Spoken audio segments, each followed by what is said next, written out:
Bismillahirrahmanirrahim. Assalamualaikum warahmatullahi wabarakatuh. Syukur alhamdulillah kita bisa berjumpa lagi di channel ini. Sholawat dan salam selalu dan tetap tercurahkan kepada junjungan kita Nabi besar Muhammad sallallahu alaihi wasallam. Allahumma sholli ala sayyidina Muhammad wa ala ali sayyidina Muhammad. Sahabat beriman yang dirahmati Allah, Yazid Ar-Raqsi meriwayatkan dari Anas bin Malik, malaikat Jibril datang kepada Rasulullah pada waktu yang tidak biasa dengan raut muka yang berbeda dari biasanya.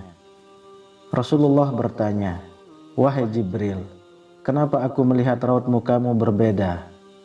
Jibril menjawab, "Wahai Muhammad, aku datang kepadamu pada saat Allah memerintahkan supaya api neraka dinyalakan.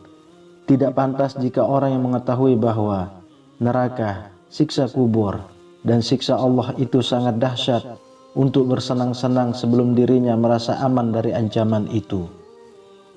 Rasulullah pun menjawab, "Wahai Jibril, lukiskanlah keadaan neraka itu padaku." Jibril berkata, "Baik." Ketika Allah subhanahu wa ta'ala menciptakan neraka, apinya dinyalakan 1000 tahun hingga berwarna hitam pekat, nyala dan baranya tidak pernah padam. Demi zat yang mengutus engkau kebenaran sebagai nabi, seandainya neraka itu berlubang sebesar lubang jarum, niscaya segenap penghuni dunia akan terbakar karena panasnya. Demi zat yang mengutus engkau dengan kebenaran sebagai nabi, seandainya ada baju penghuni neraka itu digantung di antara langit dan bumi, niscaya semua penghuni dunia akan mati karena bau busuk dan panasnya. Demi zat yang mengutus engkau kebenaran sebagai nabi, seandainya sehasta dari mata rantai sebagaimana yang disebutkan di dalam Al-Quran diletakkan di puncak gunung, niscaya bumi sampai kedalamannya akan meleleh. Demi zat yang mengutus engkau kebenaran sebagai nabi, seandainya ada seseorang berada di ujung barat dunia disiksa, niscaya orang yang berada di ujung timur akan terbakar karena panasnya. Neraka itu mempunyai 7 pintu, dan masing-masing pintu dibagi-bagi untuk laki-laki dan perempuan. Rasulullah bertanya, "Apakah pintu-pintu itu seperti pintu kami?" Jibril menjawab, "Tidak. Pintu itu selalu terbuka, dan pintu yang satu berada di bawah pintu yang lain.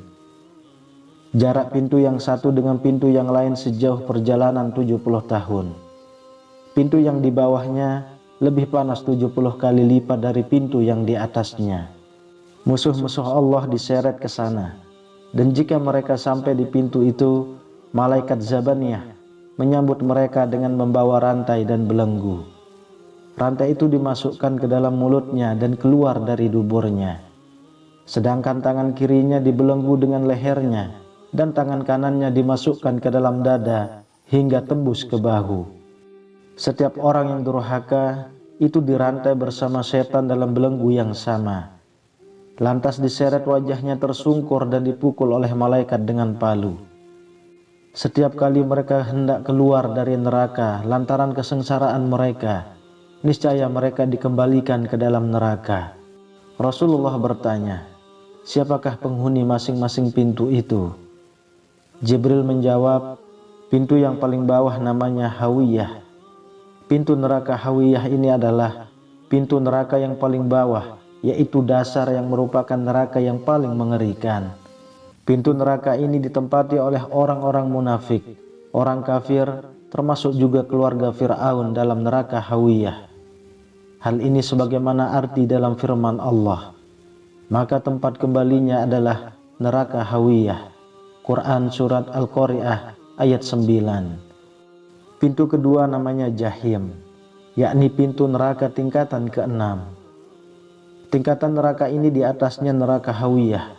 Di dalamnya ditempati oleh orang-orang musyrik yang menyekutukan Allah. Hal ini sebagaimana firman Allah, dan diperlihatkan dengan jelas neraka Jahim kepada orang-orang yang sesat. Quran Surat Asy-Syu'ara ayat 91. Pintu ketiga namanya Syaqar, tempat orang-orang Syabi'in, merupakan pintu neraka pada tingkatan kelima. Di dalam pintu itu ditempati oleh orang-orang yang menyembah berhala atau menyembah patung-patung yang dibuat bangsanya sendiri. Tingkatan pintu neraka ini terletak di atasnya pintu neraka Jahim. Tentang neraka ini Allah telah berfirman, apakah yang memasukkan kamu ke dalam Syaqor, yaitu neraka. Quran Surat Al-Mudassir ayat 42. Pintu keempat namanya Laza, berisi iblis dan orang-orang yang mengikutinya serta orang Majusi. Laza merupakan pintu neraka pada tingkatan nomor 4. Di dalamnya ditempati iblis laknatullah beserta orang-orang yang mengikutinya dan orang-orang yang terbujuk rayuannya. Kemudian orang-orang Majusi pun ikut serta menempati neraka Laza ini. Mereka kekal bersama iblis di dalamnya. Tingkatan pintu neraka Laza ini di atasnya pintu neraka Syaqor. Dalam hal ini Allah telah berfirman, sekali-kali tidak dapat, sesungguhnya neraka itu adalah api yang bergejolak. Quran Surat Al-Ma'arij ayat 15. Dengan demikian dapat disimpulkan bahwa iblis dan para pengikutnya akan dimasukkan ke dalam neraka Laza, seperti apa yang dikatakan oleh malaikat maut, yaitu malaikat Israel. Ketika iblis hendak dicabut nyawanya, maka malaikat maut itu berkata bahwa iblis akan diberi minum dari neraka Laza. Pintu kelima namanya Hutamah, tempat orang-orang Yahudi, merupakan pintu neraka pada neraka tingkatan ketiga. Di dalamnya ditempati oleh orang-orang Yahudi dan para pengikutnya. Pintu neraka Hutamah ini tingkatannya di atas pintu neraka Laza yang dihuni para iblis. Tentang neraka Hutamah ini Allah telah berfirman dalam Al-Quran, dan tahukah kamu apa Hutamah itu? Yaitu api yang disediakan Allah yang dinyalakan. Quran Surat Al-Humazah ayat 5-6. Pintu keenam namanya Syair, merupakan pintu neraka pada neraka tingkatan kedua. Di dalamnya ditempati oleh orang-orang Nasrani dan para pengikutnya. Pintu neraka ini berada di atas tingkatan pintu neraka Hutamah. Mengenai neraka ini Allah Subhanahu wa Ta'ala telah berfirman, dan dia akan masuk ke dalam api yang menyala-nyala, yaitu neraka. Quran Surat Al-Insyiqaq ayat 12. Selanjutnya Jibril terdiam karena merasa segan kepada Rasulullah. Kemudian Rasulullah pun bertanya, kenapa engkau tidak memberitahukan penghuni pintu yang ketujuh? Jibril menjawab, pintu yang ketujuh namanya pintu neraka Jahannam, merupakan pintu neraka yang paling atas ataupun yang paling pertama. Di dalamnya berisi umatmu yang melakukan dosa-dosa besar dan tidak taubat sampai mereka meninggal dunia. Rasulullah pun pingsan mendengar penjelasan Jibril tersebut. Jibril meletakkan kepala Rasulullah di pangkuannya sampai beliau sadar kembali. Salman Al-Farisi datang dan berdiri di depan pintu seraya berkata, Assalamualaikum ya ahla baitur rahmah. Apakah saya bisa bertemu dengan junjunganku Rasulullah Sallallahu Alaihi Wasallam? Namun tidak ada yang menjawab, sehingga mereka pun menangis dan terjatuh. Rasulullah bersabda, betapa besar cobaan yang menimpaku dan aku merasa sangat sedih. Jadi ada di antara umatku yang akan masuk neraka? Tanya Rasulullah. Jibril menjawab, benar, yaitu umatmu yang mengerjakan dosa-dosa besar.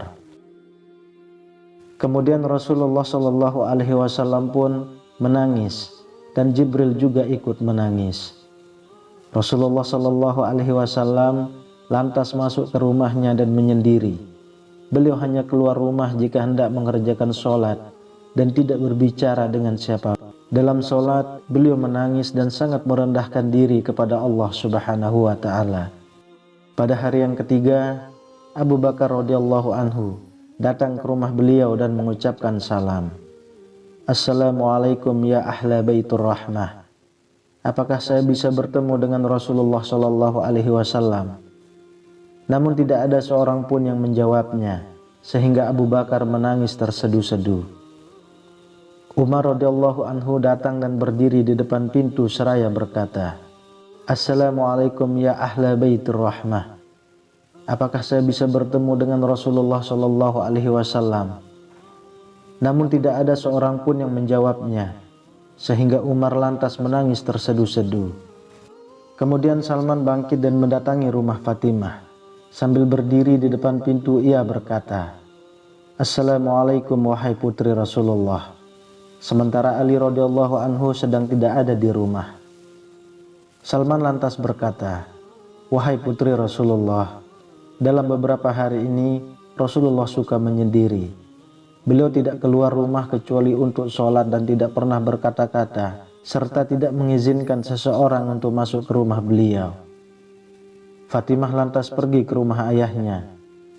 Di depan pintu rumah Rasulullah, Fatimah mengucapkan salam dan berkata, "Wahai Rasulullah, saya adalah Fatimah." Waktu itu Rasulullah sedang sujud sambil menangis. Lantas mengangkat kepala dan bertanya, "Ada apa wahai Fatimah? Aku sedang menyendiri. Bukakan pintu untuknya." Maka dibukakan pintu untuk Fatimah. Fatimah menangis sejadi-jadinya karena melihat keadaan Rasulullah yang pucat pasi. Tubuhnya tampak sangat lemah, mukanya sembab karena banyak menangis.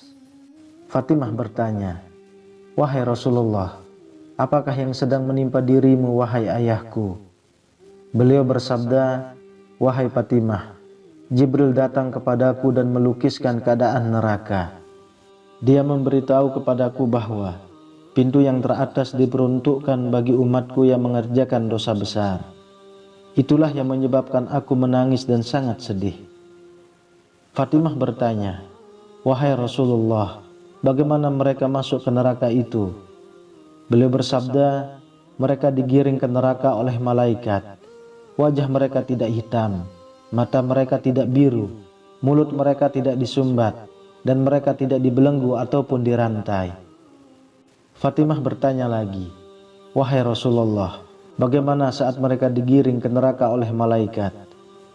Beliau bersabda, "Laki-laki ditarik jenggotnya sedangkan perempuan dengan ditarik rambut ubun-ubunnya. Banyak di antara umatku yang masih muda, ketika ditarik jenggotnya untuk digiring ke neraka, berkata, 'Betapa sayang kemudaan dan ketampananku.' Banyak di antara umatku yang perempuan ketika ditarik ke neraka berkata ia, 'Sungguh aku sangat malu.' Ketika malaikat yang menarik umatku itu sampai ke neraka dan bertemu dengan Malik, Malik bertanya kepada malaikat yang menarik umatku ini, 'Siapakah mereka itu?' Aku tidak pernah melihat orang-orang yang tersiksa seperti mereka. Wajah mereka tidak hitam, mata mereka tidak biru, mulut mereka tidak disumbat, mereka tidak dibarengkan dengan golongan setan, dan mereka tidak dibelenggu atau diikat lehernya." Malaikat itu menjawab, "Kami diperintahkan untuk membawa mereka kepadamu dalam keadaan seperti itu." Malik berkata kepada mereka, "Wahai orang-orang yang celaka, siapakah sebenarnya kalian ini?" Dalam hadis lain disebutkan bahwa ketika mereka ditarik oleh malaikat, mereka selalu menyebut-nyebut nama Muhammad. Ketika mereka melihat Malik, mereka lupa untuk menyebut nama Muhammad Shallallahu Alaihi Wasallam karena seramnya malaikat Malik. Mereka menjawab, "Kami adalah umat yang diturunkan Al-Quran kepada kami, dan termasuk orang yang mengerjakan puasa pada bulan Ramadan." Malik berkata, "Al-Quran hanya diturunkan untuk umat Muhammad Shallallahu Alaihi Wasallam." Ketika mendengar nama Muhammad, mereka berteriak seraya berkata, "Kami termasuk umat Muhammad Shallallahu Alaihi Wasallam." Malik berkata kepada mereka, "Bukankah di dalam Al-Quran ada larangan untuk mengerjakan maksiat-maksiat kepada Allah Ta'ala?" Ketika mereka berada di tepi neraka dan diserahkan kepada malaikat Zabaniyah, mereka berkata, "Wahai Malik, izinkanlah kami untuk menangisi nasib kami." Malik mengizinkannya, dan mereka lantas menangis dengan mengeluarkan darah. Malik lantas berkata, "Alangkah baiknya seandainya tangis ini kamu lakukan waktu berada di dunia. Seandainya sewaktu di dunia kamu menangis seperti ini karena takut kepada siksaan Allah, niscaya sekarang ini kamu tidak akan masuk neraka." Malik lalu berkata kepada Zabaniyah, lemparkan mereka ke dalam neraka. Ketika mereka dilempar ke dalam neraka, mereka berseru secara serempak dengan mengucapkan kalimat La ilaha illallah, sehingga api neraka langsung menjadi padam. Kemudian Malik berkata, "Wahai api, sambarlah mereka." Api itu menjawab, "Bagaimana aku menyambar mereka sementara mereka mengucapkan kalimat La ilaha illallah?" Malik berkata lagi kepada api neraka, "Sambarlah mereka." Api itu menjawab, "Bagaimana aku menyambar mereka sementara mereka mengucapkan kalimat La ilaha illallah?"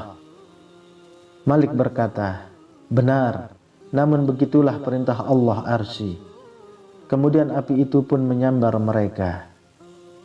Di antara mereka ada yang disambar sampai 2 telapak kakinya, ada yang disambar sampai 2 lututnya, dan ada yang disambar sampai lehernya.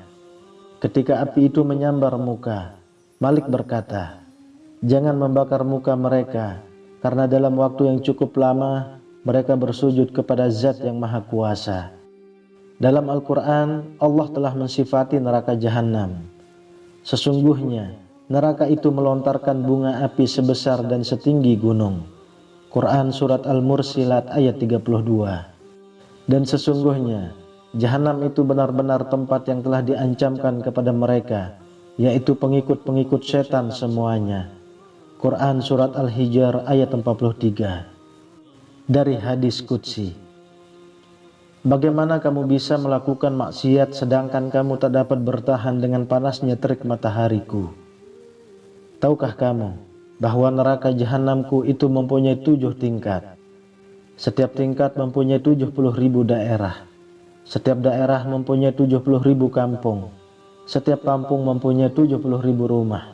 Setiap rumah mempunyai 70.000 bilik. Setiap bilik mempunyai 70.000 kotak. Setiap kotak mempunyai 70.000 batang pokok zarkum. Di bawah setiap pokok zarkum mempunyai 70.000 ekor ular. Di dalam mulut setiap ular yang panjang 70 hasta mengandung lautan racun yang hitam pekat. Juga di bawah setiap pokok zarkum mempunyai 70.000 rantai. Setiap rantai itu diseret oleh 70.000 malaikat." Sahabat beriman yang dirahmati Allah, dan inilah gambaran tentang neraka Jahannam yang dikisahkan oleh Jibril kepada Rasulullah Shallallahu Alaihi Wasallam, hingga membuat Rasulullah Shallallahu Alaihi Wasallam menangis sejadi-jadinya. Wallahu a'lam bishawab. Demikian yang bisa saya bagikan. Semoga bermanfaat untuk kita semua. Amin ya rabbal alamin. Assalamualaikum warahmatullahi wabarakatuh.